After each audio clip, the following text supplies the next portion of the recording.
Bismillahirrahmanirrahim. Assalamualaikum warahmatullahi wabarakatuh. Semuanya selamat pagi.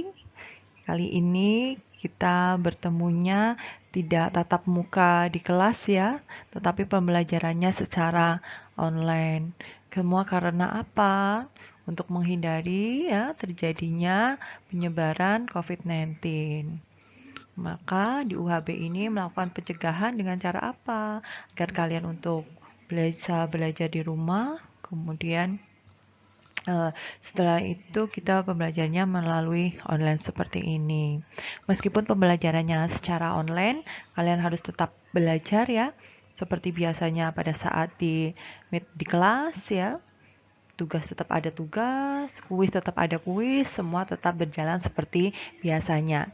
Jadi jangan gunakan pembelajaran di rumah seperti ini malah kalian menjadi berlibur, jalan-jalan ya, tetapi tetap belajar.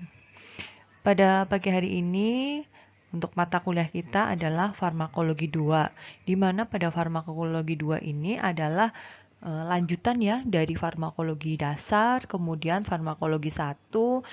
Farmakologi dasar dulu ada di semester 2, farmakologi 1 ada di semester 3, kemudian dilanjut di semester 4 farmakologi 2. Di mana farmakologi 2 ini terdiri dari 2 SKS, kemudian tim teachingnya adalah ada saya sendiri 7 kali pertemuan, kemudian dengan Pak Ikhwan 4 kali pertemuan, dan dengan Bu Sunarti 3 kali pertemuan. Kemudian untuk capaian pembelajaran mata kuliah. Di farmakologi 2 ini, capaian pembelajaran mata kuliahnya adalah agar mahasiswa mampu. Yang pertama, menjelaskan mengenai mekanisme aksi antifungi. Apa itu antifungi, ayo? Antifungi, oke. Jamur ya. Kemudian ada parasit dan juga antivirus. Selain itu juga mahasiswa mampu menjelaskan mengenai mekanisme aksi antibiotik. Ada yang kenal antibiotik? Antibiotik contohnya apa? Oke, amoksisilin ya contohnya yang mungkin biasa atau banyak dipakai di masyarakat. Kemudian juga belajar mengenai obat-obat yang mempengaruhi sistem saraf pusat dan juga otonom. Kemudian agar mahasiswa juga mampu menjelaskan mengenai mekanisme aksi antineoplastik dan juga obat-obat yang bekerja pada mata dan juga telinga. Itu adalah capaian pembelajaran yang harus kalian lakukan, harus mampu, harus bisa. Kemudian untuk komponen evaluasinya. Komponen evaluasinya tidak beda seperti semester-semester berikutnya, tapi komponen nilainya nanti akan berbeda. Masih seperti yang pembelajaran saat di kelas, yaitu ada komponen evaluasi dari UTS, UAS, tugas, kuis, dan juga soft skill. Kemudian saya akan tanya, masih ingat tidak kalian mengenai pengertian farmakologi? Apa itu farmakologi? Belajar apa dalam farmakologi? Oke, karena ini sudah semester 2, sudah di farmakologi 2, pastinya sudah ingat semua ya. Apa itu farmakologi? Ilmu yang mempelajari tentang obat-obat, Bu. Oke, betul memang farmakologi adalah ilmu yang mempelajari tentang obat. Kemudian, sudah berapa obat yang kalian hafalkan? Di farmakologi dasar, kalian sudah hafal berapa obat?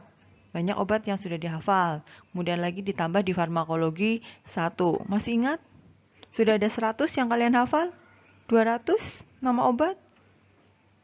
Berapa yang sudah kalian hafal? Yang dari farmakologi dasar, itu tetap harus dicatat, catatannya tidak boleh hilang. Begitu juga dengan farmakologi 1, kemudian dilanjut di farmakologi 2. Meskipun pembelajaran online seperti ini, kalian tetap bisa melihat PPT dan juga mendengarkan, terus kemudian dicatat di dalam kertas atau buku kalian yang kalian punya. Dicatat, dibuat tulisan, masih bisa. ya. Jadi tidak hanya kalian cuma melihat kemudian mendengarkan saja, tidak, tapi buatlah catatan sendiri agar belajarnya lebih mudah. Pada farmakologi dasar, kalian pasti sudah belajar mengenai analgesik. Analgesik, apa ya analgesik?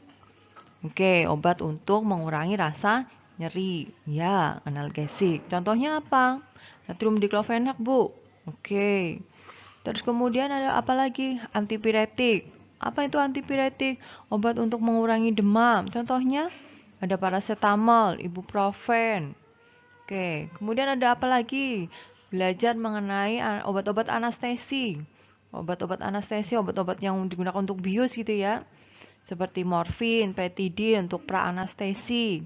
Kemudian untuk anti-inflamasi. Anti-inflamasi apa yang kalian pelajari obatnya? Oh, prednison sebagai anti peradangan ya. Sedatif hipnotik, contohnya ada golongan benzodiazepin, yaitu ada diazepam untuk mengurangi untuk sebagai obat penenang gitu ya, untuk memberikan rasa ngantuk dan juga tertidur. Antihistamin, contohnya apa? Anti alergi gitu ya. Anti alergi contohnya cetirizin. Kemudian di farmakologi 1 juga kalian sudah banyak sekali belajar obat. Di farmakologi dasar sudah 50 nama obat sudah dihafal. Kemudian di farmakologi satunya kalian sudah belajar mengenai obat-obat dalam sistem pernafasan. Contoh sederhananya adalah obat batuk. Masih ingat kita review kembali obat batuk? Obat batuk, ada obat batuk berdahak. Apa namanya obat batuk berdahak? Ekspektoran. Contohnya GG, gliseril guaiacolat atau disebut dengan guaifenesin. Kemudian sebagai mukolitik untuk mengencerkan dahak. Contohnya apa? Ada ambroxol. Oke. Kemudian yang antitusif untuk batuk keringnya. Contohnya ada dextro. Kemudian ada apa lagi?